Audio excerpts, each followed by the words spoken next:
Sibingelele.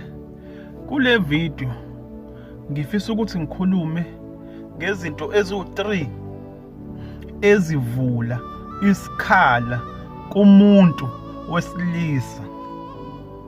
Yabona lezi zinto mezingekho kumuntu wesilisa noma endodeni kuba khona igap ekhona.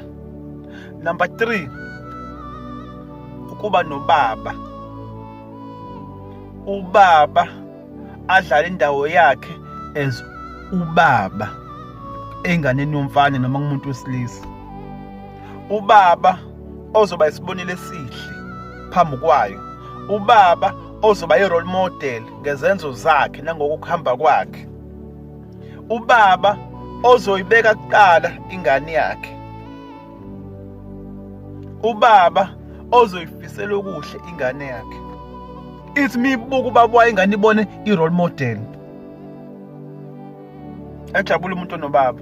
So lento iyayivula igap even nasenganeni entombazana, kodwa eyomfana ishayeka kakhulu ngokungabi bikho kwababa empilweni yayo, because ubaba uyena kumele ukuthi afundise lengane ubudoda, kodwa ngeke ayifundise ubudoda engayona indoda, ngoba indoda ngezenzo. So lento iyayilimaza ingane zabafana. Kuzothi number 2, into eshaya umuntu wesilisa ukungabi nomndeni okuhloniphayo, okwazisayo, oluhloniphayo izwi lakho. As umuntu wesilisa unonkosikazi unezingane, ayikho into ekushayayo njengokuthi unkosikazi wakhe angakuhloniphi. Not only ukuthi angakuhloniphi, azafundise ngisho izingane zakho ukuthi singakuhloniphi. Iyamshaya umuntu wesilisa lento, ngoba manje labantu ibona abantu abakha ubudoda bakho.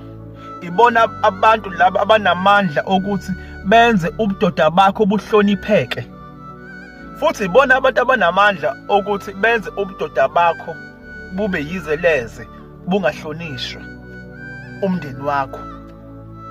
Umndeni wakho uwona osuke uhola konke okwenzayo ukwenzela wona, but sometimes kuyenzeka ungakuhloniphi umndeni wakho, ukwenzele konke. So lento iyayivula igap kumuntu wesilisa. Kuzothi number 1, into evula igap kumuntu wesilisa ukungabi nama-means noma nendlela yokuthi uprovide for umndeni wakho noma for izidingo zomndeni wakho. Kahle kahle ukungabi nemali yokuthi unakekele izidingo zomndeni wakho. Yabona-ke le edanya as umuntu wesilisa, ubone umndeni wakho usafarisha, ungayitholi izidingo, izingane zakho zingayitholi izidingo. It's even worse kuma ukuthi mhlambe uwena ongenawo ama-means okuprovide, mhlambe umuntu wesifazane uyena osenama-means ukuthi aprovide emndenini, because even ngisho inhlonipho iyashifta. Yabo, even ngisho amandla akho kokunye ayashifta ayele kwelinye side.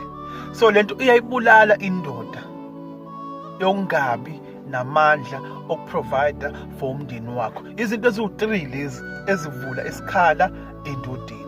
Siyabonga kakhulu.